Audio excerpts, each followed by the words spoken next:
10। Hello दोस्तों, हम आज आप लोगों के बीच सोनू बिहार एजुकेशन चैनल के माध्यम से इस लुसेंट बुक को तैयारी कराएंगे, पूरा कंप्लीट कराएंगे एकदम आसान भाषा में। और पूरा लुसेंट में क्या पढ़ना है क्या छोड़ना है वो हम जो बोर्ड पे पढ़ाएंगे वही उतना सही पढ़ना है, पूरा लुसेंट नहीं पढ़ना है। तो इसके लिए हम आज से लुसेंट स्टार्ट करेंगे आप सबके लिए। तो सबसे पहले पढ़ाएंगे लुसेंट बुक। लुसेंट बुक पढ़ाएंगे। लुसेंट बुक में भी आज हिस्ट्री स्टार्ट करेंगे। हिस्ट्री में भी प्राचीन इतिहास स्टार्ट करेंगे। प्राचीन भारत, प्राचीन इतिहास या प्राचीन भारत, प्राचीन इतिहास या प्राचीन भारत। आज डेट हो गया 21 तारीख। आज से हम आप सभी भाई और बहनों को ये लुसेंट बुक एकदम आसान भाषा में शुरू से पढ़ाएंगे। जो भी इस चैनल के माध्यम से पढ़ना चाहता है वो आज से ही जुड़ जाए और कॉपी कलम लेके जो पढ़ाएंगे उसको नोट्स बनाए, उससे बाहर एक भी क्वेश्चन नहीं आएगा। इतना लुसेंट एक कंपटीशन के लिए रामबाण बुक है। इसको कंप्लीट करने के बाद कोई भी एग्जाम में बैठने के बाद लगेगा कि हम एग्जाम में कुछ पढ़ कर आए हैं। इसीलिए आज से ये लुसेंट स्टार्ट करेंगे और लुसेंट में पढ़ाएंगे हम प्राचीन भारत। प्राचीन भारत में पहला टॉपिक पढ़ाएंगे प्राचीन भारतीय इतिहास के स्रोत। क्या पढ़ाएंगे? प्राचीन भारतीय इतिहास के स्रोत पढ़ाएंगे। क्या पढ़ाएंगे? प्राचीन भारतीय इतिहास के स्रोत पढ़ाएंगे। तो निकालते हैं, पहला टॉपिक पढ़ाते हैं आप सभी को। पहला टॉपिक पढ़ेंगे, देखो दिया है, इसको मिटाना पड़ेगा। मिटाता जो हम लिखाएंगे उसको नोट्स करते रहिए, क्योंकि हम मिटा देंगे फिर बाद में नहीं बोलेगा मिटा दिया उतारे नहीं, इसीलिए हम लिख करके उसके बाद मिटा देंगे। और शुरू से देख लिए, पहला पेज से पढ़ाएंगे आप। पहला पेज से लुसेंट को कंप्लीट करेंगे। तो भारत का इतिहास में है, उत्तर में हिमालय से लेकर दक्षिण में समुद्र तक पहला उपमहाद्वीप को भारतवर्ष का नाम से ज्ञात है। क्या बोला? उत्तर में हिमालय से लेकर दक्षिण में समुद्र तक फैला उपमहाद्वीप को क्या कहते? भारतवर्ष कहा जाता है। क्वेश्चन पूछेगा, उत्तर में हिमालय से लेकर दक्षिण में तक में फैला समुद्र को भारतवर्ष के नाम से जाना जाता है, जिसे महाकाव्य तथा पुराणों में भारतवर्ष अर्थात भारत का देश तथा यहाँ के निवासियों को भारतीय अर्थात भारत के संतान कहा गया है। भारत एक प्राचीन कबीले का नाम था। प्राचीन भारत अपने देश को जम्बू द्वीप अर्थात जामुन वृक्षों का द्वीप कहते थे। प्राचीन इसे जो है सिंधु नदी के नाम से जोड़ते थे, जिसे वे सिंधु ना कहकर हिंदू कहते थे। यही नाम फिर पूरे पश्चिम में फैल गया और पूरे देश को इसी एक नाम नदी के नाम से जाना जाने लगा। यूनानी इसे इंद और अरब इसे हिंद कहते थे। मध्यकाल में इसे देश को हिंदुस्तान कहा जाने लगा। यह शब्द भी फारसी शब्द हिंदू से बना है। यूनानी भाषा में इंदे के आधार पर इसे इंडिया कहने लगे। हर एक लाइन पढ़ेंगे जहां से क्वेश्चन निकलेगा कि क्वेश्चन एग्जाम में पूछेगा, और जो इंपॉर्टेंट लगेगा वही लिखाएंगे। पूरा लिखने से कोई फायदा नहीं है, इसमें क्या छोड़ना है क्या पढ़ना है वो हमें सिर्फ मालूम है। अब आगे पढ़ा, विंध्य की पर्वत श्रृंखला भारत को दो भागों में बांटती है, उत्तर भारत दक्षिण भारत। विंध्याचल की पर्वत श्रृंखला भारत देश को दो भागों में बांटती है। ये क्वेश्चन इंपॉर्टेंट है। क्या पूछेगा? विंध्याचल की पर्वत श्रृंखला विंध्याचल की पर्वत श्रृंखला भारत विंध्याचल की पर्वत श्रृंखला देश को दो भागों में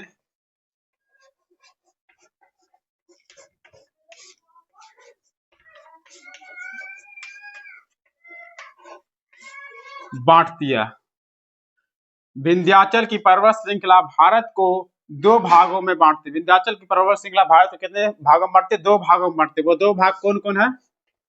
पहला हो जाएगा उत्तर, दूसरा हो जाएगा दक्षिण। उत्तर और दक्षिण। विंध्याचल की पर्वत श्रृंखला भारत को दो भागों में बांटती, भारत देश को दो भागों में बांटती है, उत्तर और दक्षिण। उत्तर में इंडो यूरोपीय परिवार की भाषाएं बोलने वालों की और दक्षिण में द्रविड़ परिवार की भाषाएं बोलने वालों की बहुमत है, अधिक बहुमत है। भारत की जनसंख्या का निर्माण जिन प्रमुख नस्लों के लोगों के मिश्रण से हुआ है वे इस प्रकार है: proto Australoid, paleo Mediterranean, Caucasoid, Negroid और मंगोलाइड। अब आगे आता है भारतीय इतिहास के अध्ययन की सुविधा के लिए तीन भागों में बांटा गया। पूछेगा भारतीय इतिहास के अध्ययन की सुविधा के लिए लिखना है भारतीय इतिहास की अध्ययन की सुविधा के लिए तीन भागों में बांटा गया है।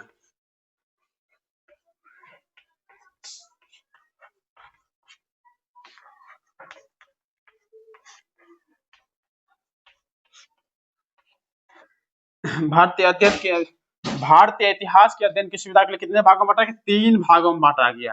वो तीन भाग कौन कौन है? पहला हो जाएगा प्राचीन भारत,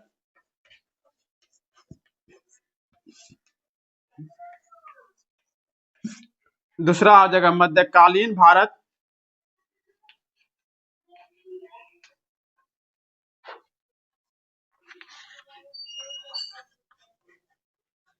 तीसरा हो जाएगा आधुनिक भारत।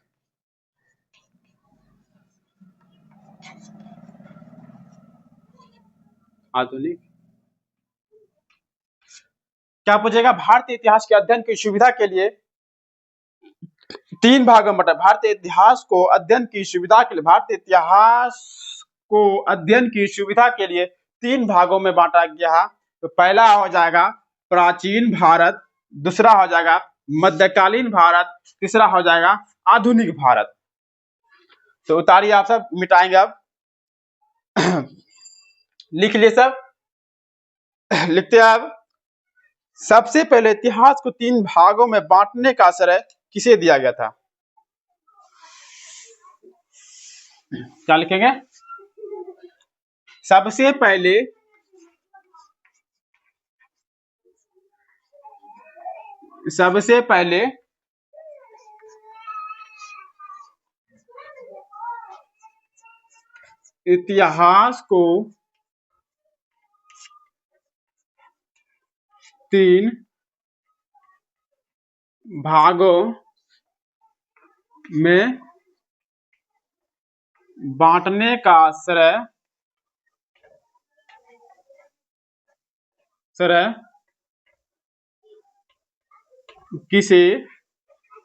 किसे दिया गया था? सबसे ये मोस्ट इंपोर्टेंट क्वेश्चन है, इंपोर्टेंट क्वेश्चन ये है, ये पूछा है क्वेश्चन। सबसे पहले इतिहास को तीन भागों में बांटने का श्रेय किसे दिया गया था? तो क्रिस्टोफ सेलियर्स को दिया गया था। किसे दिया गया था? क्रिस्टोफ सेलियर्स को दिया गया था। क्रिस्टोफ सेलियर्स को। सबसे पहले इतिहास को तीन भागों में बांटने का श्रेय किसे दिया गया था? क्रिस्टोफ सेलियर्स को। मगर ऑप्शन में क्रिस्टोफ नहीं लिखा रहेगा, सेलियर्स लिखा रहेगा सिर्फ। तो क्रिस्टोफ सेलियर्स पूरा नाम है, मगर सेलियर्स ऑप्शन में दिया रहेगा, तो सेलियर्स मारना है। और पूछेगा सेलियर्स कहाँ, क्रिस्टोफ सेलियर्स कहाँ का था?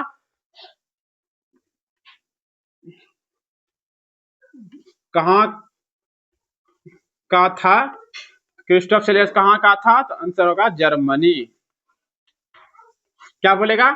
सबसे पहले इतिहास को तीन भागों में बांटने का श्रेय किसे दिया गया था? क्रिस्टोफ सेलियर्स को दिया गया था। क्रिस्टोफ सेलियर्स कहाँ का था? जर्मनी का था। अब आगे पढ़ते हैं। यो पूछेगा क्रिस्टोफ सेलियर्स का जन्म कब हुआ था? क्रिस्टोफ सेलियर्स का जन्म कब हुआ था? 1707। क्रिस्टोफ सेलियर्स का जन्म 1638 ईस्वी में हुआ था। क्रिस्टोफ सेलियर्स का जन्म 1638 ईस्वी में हुआ था। और मृत्यु जो है, मृत्यु 1700 7 एडी में हुआ था। सबसे पहले इतिहास को 3 भागों में बांटने का श्रेय किसे दिया गया था? क्रिस्टोफ सेलियर्स को दिया गया था। क्रिस्टोफ सेलियर्स का जन्म 1638 ईस्वी में और मृत्यु 1707 एडी में। और क्रिस्टोफ सेलियर्स कहाँ का था? जर्मनी के था। अब आगे चलते हैं। आगे जाने के लिए तो पीछे का मिटाना पड़ेगा, बोर्ड छोटा है। आगे लिखा है प्राचीन भारतीय इतिहास के विषय में जानकारी मुख्यतः 4 स्रोतों से प्राप्त हुआ है। देखो यहाँ पे अगला लिखा प्राचीन भारतीय इतिहास के विषय में, प्राचीन भारतीय इतिहास के विषय में, प्राचीन भारतीय इतिहास के विषय में, प्राचीन भारतीय इतिहास के विषय में जानकारी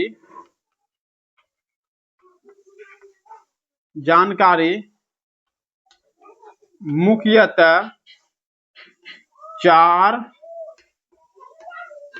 स्रोतों से प्राप्त। प्राचीन भारतीय इतिहास के विषय में जानकारी मुख्यतः कितने स्रोतों से प्राप्त हुआ? 4 स्रोतों से प्राप्त हुआ है। तो उसमें पहला स्रोत क्या है? धर्म ग्रंथ। प्राचीन भारतीय इतिहास के विषय में जानकारी 4 स्रोतों से प्राप्त हुआ। पहला धर्म ग्रंथ, दूसरा हो जाएगा ऐतिहासिक ग्रंथ, ऐतिहासिक ग्रंथ, धर्म ग्रंथ, ऐतिहासिक ग्रंथ। तीसरा हो जाएगा विदेशियों का विवरण,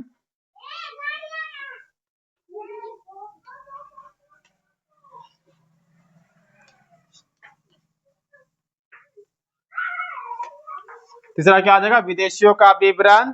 चौथा आ जाएगा पुरातात्विक संबंधी साक्ष्य, पुरातात्विक संबंधी साक्ष्य। बोर्ड में नहीं दिखेगा तो जो बोल रहे हैं वो भी वैसे करके भी लिख सकते हैं। क्या बोला? प्राचीन भारतीय इतिहास के विषय में जानकारी मुख्यतः 4 स्रोतों से प्राप्त होती है। कितने स्रोतों से प्राप्त होती है? 4 स्रोतों से। कौन कौन? धर्म ग्रंथ, ऐतिहासिक ग्रंथ, विदेशियों का विवरण, पुरातत्व संबंधी साक्ष्य।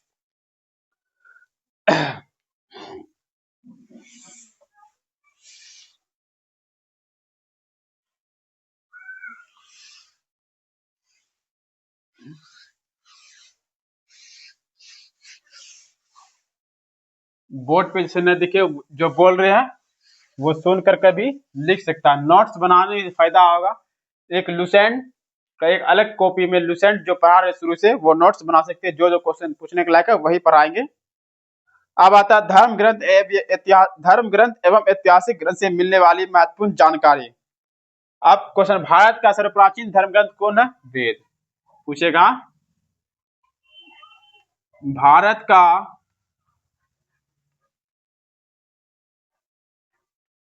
सर्वप्राचीन धर्म ग्रंथ कौन है? भारत का सर्वप्राचीन धर्म ग्रंथ क्या है? वेद। भारत का सर्वप्राचीन धर्म ग्रंथ क्या है? वेद। भारत का सर्वप्राचीन धर्म ग्रंथ क्या है? वेद। पूछेगा भारत का सर्वप्राचीन धर्म ग्रंथ क्या? वेद है। अब पूछेगा वेद के रचयिता कौन है? वेद का रचयिता,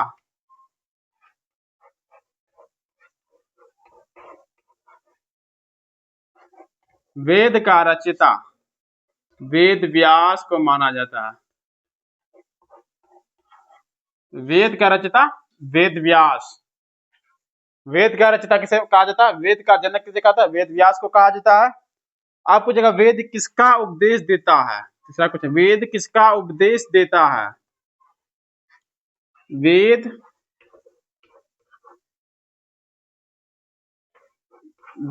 किसका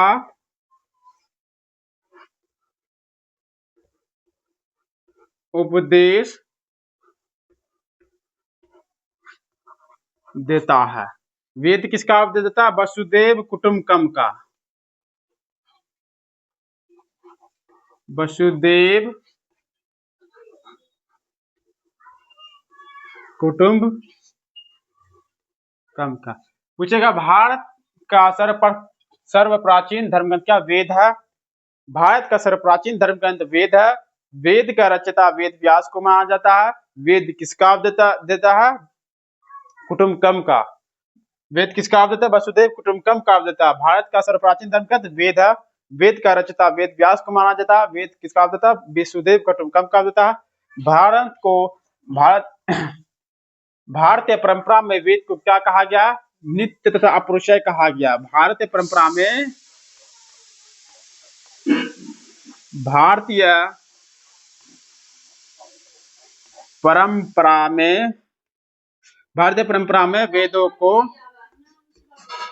वेदों को नित्य तथा अपौरुषेय कहा जाता है। नित्य तथा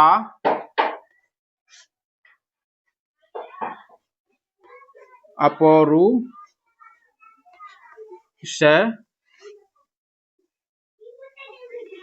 कहा।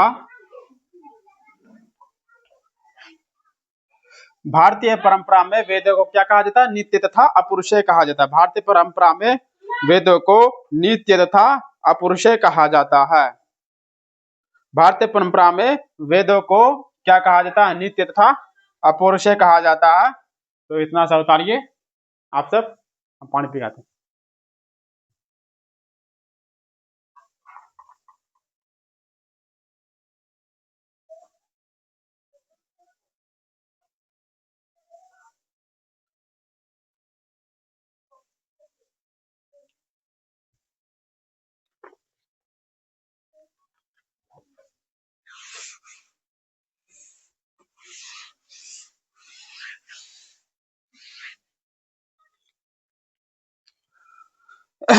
भारतीय परंपरा वेदों को नित्य अपौरुषेय कहा जाता है।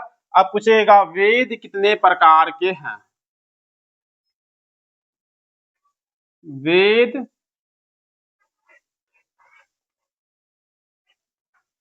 कितने प्रकार के हैं? वेद कितने प्रकार के हैं? 4। वेद कितने प्रकार के हैं? 4। वेद कितने प्रकार के हैं? 4। पहला होगा ऋग्वेद,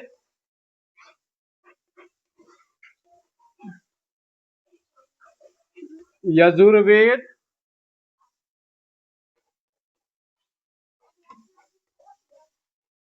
सामवेद, चौथा आ जाएगा अथर्ववेद।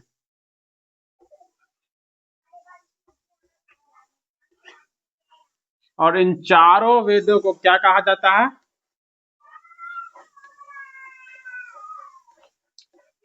संहिता कहा जाता है। देखो वेद कितने प्रकार के हैं? 4 प्रकार के। वेद कितने प्रकार के हैं? 4 प्रकार के हैं। कौन कौन? ऋग्वेद, यजुर्वेद, सामवेद, अथर्ववेद। और इन चारों वेदों को क्या कहा जाता है? संहिता कहा जाता है। तो आज इतना चाहिए, और आगे फिर आएंगे हम सबको। ये शुरू सॉल्यूशन पर आ रहा है, इतना सा पढ़ाए। कल इससे आगे पढ़ाएंगे, कल इससे आगे पढ़ाएंगे। यहाँ कहाँ तक पढ़ाएं? वेद कितने प्रकार के हैं? 4 प्रकार के। कौन कौन? ऋग्वेद, यजुर्वेद, सामवेद, अथर्ववेद। और इन चारों वेदों को क्या कहता है? संहिता कहा जाता है। आगे पढ़ाएंगे ऋग्वेद में मंत्रों का उल्लेख है। सबसे प्राचीन वेद ऋग्वेद है। यजुर्वेद में गद और पद दोनों का उल्लेख किया गया। भारतीय संगीत का जनक सामवेद को कहा जाता है। अथर्ववेद में जादू टोना का वर्णन किया गया। और सबसे बाद वाला भी वेद अथर्ववेद को कहा जाता है। ये सब पूरा डिटेल में पढ़ाएंगे। जो जो एग्जाम में पूछा जाता है वैसे करके पढ़ाएंगे। लुसेंट से छांट छांट के क्वेश्चन निकालेंगे। कैसे निकालना है वो हम पढ़ाएंगे। आप सब नोट्स बनाते रहिए एक अलग से। तो इसलिए यहीं पे क्लास खत्म करते हैं। आगे कल फिर आएंगे इसी चैनल पे। आप सब वेट करिए। थैंक यू, धन्यवाद। और सब्सक्राइब कर दीजिए ताकि वीडियो अपलोड होते ही आप तक पहुंचे और आप इसे क्लास को कर सके आसानी से। और एकदम आसान बात है, हम क्वेश्चन निकाल के आपको लिख के देंगे। वेद के कितने प्रकार के हैं? 4 प्रकार के लिख दीजिएगा। कौन कौन? ऋग्वेद, यजुर्वेद, सामवेद, अथर्ववेद। चारों वेद पढ़ने, चारों वेद क्या कहा जाता है? संहिता कहा जाता है। ठीक है तब, थैंक यू।